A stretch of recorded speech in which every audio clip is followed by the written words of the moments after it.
Chapitre 24, la lumière. Voici une sourate que nous avons fait descendre et que nous avons imposée, et nous y avons fait descendre des versets explicites afin que vous vous souveniez.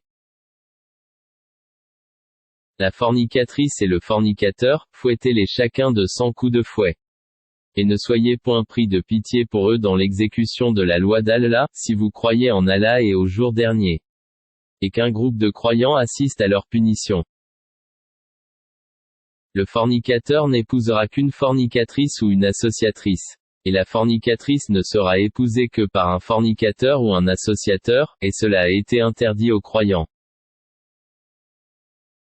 Et ceux qui lancent des accusations contre des femmes chastes sans produire par la suite 4 témoins, fouettez-les de 80 coups de fouet, et n'acceptez plus jamais leur témoignage. Et ceux-là sont les pervers.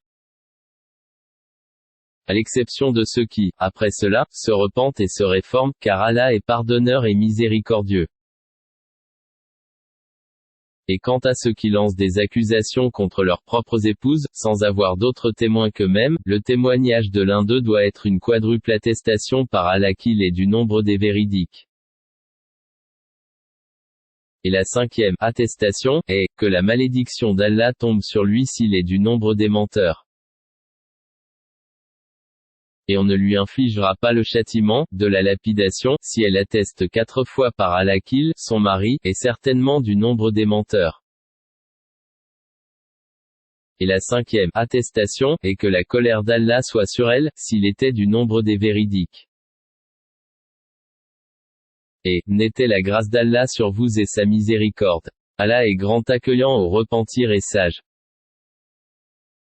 Ceux qui sont venus avec la calomnie sont un groupe d'entre vous. Ne pensez pas que c'est un mal pour vous, mais plutôt, c'est un bien pour vous. À chacun de ce qu'il s'est acquis comme péché. Celui d'entre eux qui s'est chargé de la plus grande part aura un énorme châtiment. Pourquoi, lorsque vous l'avez entendu, cette calomnie, les croyants et les croyantes n'ont-ils pas, en eux-mêmes, conjecturé favorablement, et n'ont-ils pas dit, c'est une calomnie évidente? Pourquoi n'ont-ils pas produit, à l'appui de leurs accusations, 4 témoins? S'ils ne produisent pas de témoins, alors ce sont eux, auprès d'Allah, les menteurs. N'eût-ce été la grâce d'Allah sur vous et sa miséricorde ici-bas comme dans l'au-delà, un énorme châtiment vous aurait touché pour cette calomnie, dans laquelle vous vous êtes lancé.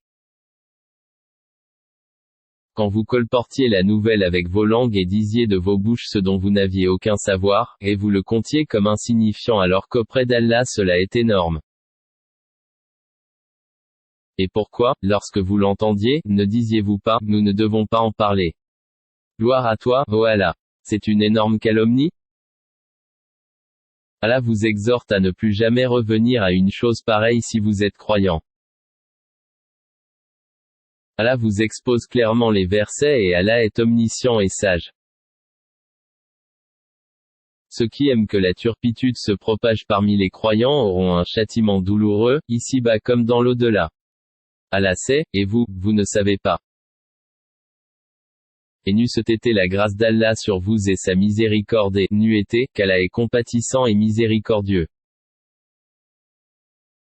Ô vous qui avez cru, ne suivez pas les pas du diable. Quiconque suit les pas du diable, sachez que celui-ci ordonne la turpitude et le blâmable.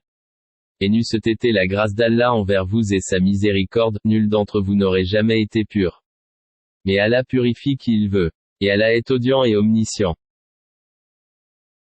Et que les détenteurs de richesses et d'aisance parmi vous, ne jurent pas de ne plus faire des dons aux proches, aux pauvres, et à ceux qui émigrent dans le sentier d'Allah. Qu'il pardonne et absolve. N'aimez-vous pas qu'Allah vous pardonne? Et Allah est pardonneur et miséricordieux. Ceux qui lancent des accusations contre des femmes vertueuses, chastes, qui ne pensent même pas à commettre la turpitude, et croyantes sont maudits ici-bas comme dans l'au-delà, et ils auront un énorme châtiment. Le jour où leur langue, leurs mains et leurs pieds témoigneront contre eux de ce qu'ils faisaient. Ce jour-là, Allah leur donnera leur pleine et vraie rétribution, et ils sauront que c'est Allah qui est le vrai de toute évidence. Les mauvaises femmes, aux mauvais hommes, et les mauvais hommes, aux mauvaises femmes. De même, les bonnes femmes aux bons hommes, et les bons hommes aux bonnes femmes. Ceux-là sont innocents de ce que les autres disent. Ils ont un pardon et une récompense généreuse. Ô vous qui croyez, n'entrez pas dans des maisons autres que les vôtres avant de demander la permission, d'une façon délicate, et de saluer leurs habitants. Cela est meilleur pour vous. Peut-être vous souvenez-vous. Si vous n'y trouvez personne, alors n'y entrez pas avant que permission vous soit donnée. Et si on vous dit, retournez, eh bien, retournez. Cela est plus pur pour vous. Et Allah, de ce que vous faites est omniscient. Nul grief contre vous à entrer dans des maisons inhabitées où se trouve un bien pour vous. Allah sait ce que vous divulguez et ce que vous cachez. Dis aux croyants de baisser leur regard et de garder leur chasteté. C'est plus pur pour eux. Allah est, certes, parfaitement connaisseur de ce qu'ils font. Et dit aux croyantes de baisser leur regard, de garder leur chasteté, et de ne montrer de leurs atours que ce qui en paraît et qu'elles rabattent leur voile sur leur poitrine, et qu'elles ne montrent leurs atours qu'à leur mari, ou à leur père, ou au père de leur mari, ou à leur fils, ou au fils de leur mari, ou à leur frère, ou au fils de leur frère, ou au fils de leur sœur, ou aux femmes musulmanes, ou aux esclaves qu'elles possèdent, ou aux domestiques mâles impuissants, ou aux garçons impubères qui ignorent tout des parties cachées des femmes. Et qu'elles ne frappent pas avec leurs pieds de façon que l'on sache ce qu'elles cachent de leur parure. Et repentez-vous tous devant Allah, ô croyants, afin que vous récoltiez le succès. Mariez les célibataires d'entre vous et les gens de bien parmi vos esclaves, hommes et femmes. S'ils sont besogneux, Allah les rendra riches par sa grâce. Car, la grâce d'Allah est immense et il est omniscient. Et que ceux qui n'ont pas de quoi se marier, cherchent à rester chastes jusqu'à ce qu'Allah les enrichisse par sa grâce. Ceux de vos esclaves qui cherchent un contrat d'affranchissement, concluez ce contrat avec eux si vous reconnaissez du bien en eux, et donnez-leur des biens d'Allah qu'il vous a accordés. Et dans votre recherche des profits passagers de la vie présente, ne contraignez pas vos femmes esclaves à la prostitution, si elles veulent rester chastes. Si on les y contraint, Allah leur accorde après qu'elles aient été contraintes, son pardon et sa miséricorde. Nous avons effectivement fait descendre vers vous des versets clairs, donnant une parabole de ceux qui ont vécu avant vous, et une exhortation pour les pieux. Allah est la lumière des cieux et de la terre. Sa lumière est semblable à une niche où se trouve une lampe. La lampe est dans un récipient de cristal et celui-ci ressemble à un astre de grand éclat. Son combustible vient d'un arbre béni, un olivier ni oriental ni occidental dont l'huile semble éclairer sans même que le feu la touche. Lumière sur lumière. Allah guide vers sa lumière qui il veut. Allah propose aux hommes des paraboles et Allah est omniscient. Dans des maisons, des mosquées, qu'Allah a permis que l'on élève, et où son nom est invoqué, le glorifie en elles matin et après-midi. Des hommes que ni le négoce, ni le troc ne distrait de l'invocation d'Allah, de l'accomplissement de la salat et de l'acquittement de la zaka, et qui redoutent un jour où les cœurs seront bouleversés ainsi que les regards. Afin qu'Allah les récompense de la meilleure façon pour ce qu'ils ont fait, de bien. Et il leur ajoutera de sa grâce. Allah attribue à qui il veut sans compter. Quant à ceux qui ont mécru, leurs actions sont comme un mirage dans une plaine désertique que la soif prend pour de l'eau. Puis quand il y arrive, il s'aperçoit que ce n'était rien, mais il trouve Allah qui lui règle son compte en entier, car Allah est prompt à compter. Les actions des mécréants sont encore semblables à des ténèbres sur une mer profonde, des vagues la recouvrent, vagues au-dessus desquelles s'élèvent d'autres vagues, sur lesquelles il y a d'épais nuages.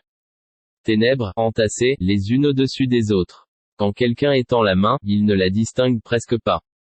Celui qu'Allah prive de lumière n'a aucune lumière. N'as-tu pas vu qu'Allah est glorifié par tous ceux qui sont dans les cieux et la terre, ainsi que par les oiseaux déployant leurs ailes? Chacun, certes, a appris sa façon de l'adorer et de le glorifier. Allah sait parfaitement ce qu'ils font. C'est à Allah qu'appartient la royauté des cieux et de la terre. Et vers Allah sera le retour final. N'as-tu pas vu qu'Allah pousse les nuages? Ensuite il les réunit et il en fait un amas, et tu vois la pluie sortir de son sein. Et il fait descendre du ciel, de la grêle, provenant, des nuages comparables, à des montagnes. Il en frappe qui il veut et l'écarte de qui il veut. Peu s'en faut que l'éclat de son éclair ne ravisse la vue. Allah fait alterner la nuit et le jour. Il y a là un sujet de réflexion pour ceux qui ont des yeux. Et Allah a créé d'eau tout animal. Il y en a qui marchent sur le ventre, d'autres marchent sur 2 pattes, et d'autres encore marchent sur 4. Allah crée ce qu'il veut et Allah est omnipotent. Nous avons certes fait descendre des versets explicites. Et Allah guide qui il veut vers un droit chemin. Et ils disent, nous croyons en Allah et au messager et nous obéissons. Puis après cela, une partie d'entre eux fait volte-face. Ce ne sont point ceux-là les croyants. Et quand on les appelle vers Allah et son messager pour que celui-ci juge parmi eux, voilà que quelques-uns d'entre eux s'éloignent. Mais s'ils ont le droit en leur faveur, ils viennent à lui, soumis. Y a-t-il une maladie dans leur cœur? Ou doutent-ils, ou craignent-ils qu'Allah les opprime, ainsi que son messager? Non, mais ce sont eux les injustes.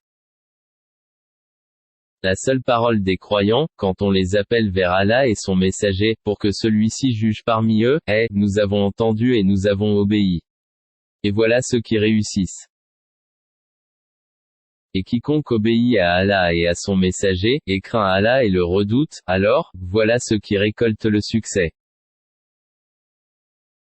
Et ils jurent par Allah en serment solennel que si tu le leur ordonnais, ils sortiraient à coup sûr, au combat. Dis, ne jurez donc pas. Votre obéissance verbale est bien connue. Allah est parfaitement connaisseur de ce que vous faites. Dis, obéissez à Allah et obéissez au messager. S'il se détourne, il, le messager, n'est alors responsable que de ce dont il est chargé, et vous assumez ce dont vous êtes chargé. Et si vous lui obéissez, vous serez bien guidé. Et il n'incombe au messager que de transmettre explicitement son message. Allah a promis à ceux d'entre vous qui ont cru et fait les bonnes œuvres qu'il leur donnerait la succession sur terre comme il l'a donné à ceux qui les ont précédés. Il donnerait force et suprématie à leur religion qu'il a agréée pour eux. Il leur changerait leur ancienne peur en sécurité. Ils m'adorent et ne m'associent rien et celui qui mécroit par la suite, ce sont ceux-là les pervers. Accomplissez la salat, acquittez la zaka et obéissez au messager, afin que vous ayez la miséricorde. Ne pense point que ceux qui ne croient pas puissent s'opposer à l'autorité d'Allah sur terre. Le feu sera leur refuge. Quelle mauvaise destination! Ô vous qui avez cru, que les esclaves que vous possédez vous demandent permission avant d'entrer, ainsi que ceux des vôtres qui n'ont pas encore atteint la puberté, à 3 moments, avant la salat de l'aube, à midi quand vous enlevez vos vêtements, ainsi qu'après la salat de la nuit, 3 occasions de vous dévêtir. En dehors de ces moments, nul reproche ni à vous ni à eux d'aller et venir, les uns chez les autres. C'est ainsi qu'Allah vous expose clairement ces versets, et Allah est omniscient et sage. Et quand les enfants parmi vous atteignent la puberté, qu'ils demandent permission avant d'entrer, comme font leurs aînés. C'est ainsi qu'Allah vous expose clairement ces versets, et Allah est omniscient et sage. Et quant aux femmes atteintes par la ménopause qui n'espèrent plus le mariage, nul reproche à elles d'enlever leurs vêtements de sortie, sans cependant exhiber leurs atours et si elles cherchent la chasteté c'est mieux pour elles. Allah est audient et omniscient. Il n'y a pas d'empêchement à l'aveugle, aux boiteux, aux malades, ainsi qu'à vous-même de manger dans vos maisons, ou dans les maisons de vos pères, ou dans celles de vos mères, ou de vos frères, ou de vos sœurs, ou de vos oncles paternels, ou de vos tantes paternelles ou de vos oncles maternels, ou de vos tantes maternelles, ou dans celles dont vous possédez les clés, ou chez vos amis. Nul empêchement à vous, non plus, de manger ensemble, ou séparément. Quand donc vous entrez dans des maisons, adressez-vous mutuellement des salutations venant d'Allah, béni et agréable. C'est ainsi qu'Allah vous expose ces versets, afin que vous compreniez. Les vrais croyants sont ceux qui croient en Allah et en son messager, et qui, lorsqu'ils sont en sa compagnie pour une affaire d'intérêt général, ne s'en vont pas avant de lui avoir demandé la permission. Ceux qui te demandent cette permission sont ceux qui croient en Allah et en son messager. Si donc ils te demandent la permission pour une affaire personnelle, donne-la à qui tu veux d'entre eux, et implore le pardon d'Allah pour eux, car Allah est pardonneur et miséricordieux. Ne considérez pas l'appel du messager comme un appel que vous vous adresseriez les uns aux autres. Allah connaît certes ceux des vôtres qui s'en vont secrètement en s'entrecachant. Que ceux, donc, qui s'opposent à son commandement, prennent garde qu'une épreuve ne les atteigne, ou que ne les atteigne un châtiment douloureux. C'est à Allah, vraiment, qu'appartient tout ce qui est dans les cieux et sur la terre.